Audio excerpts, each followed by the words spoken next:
Sacarlo, hay que sacarlo. ¡Vamos, va, va! ¡Vamos! Llega, Quique, llega.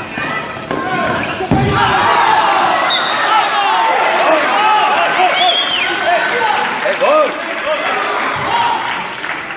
¡Sí!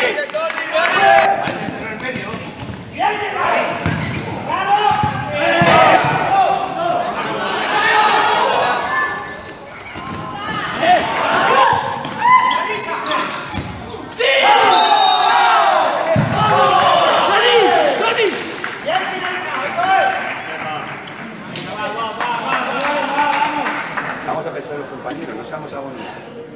Lo mismo siempre, los goles vendrán cuando nosotros seamos compañeros. ¿Vale? Estamos en el partido, ¿no? ¿Sabes qué es el partido? Nadie.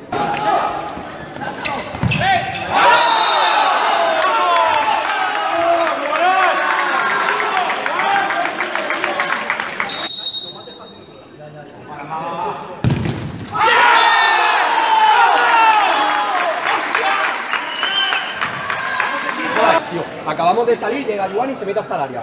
La defensa, tío. Meter brazos, tío. Xavi, no puede ser que de 1-3, tío, hemos metido el tercero y nos hemos ido abajo, tío.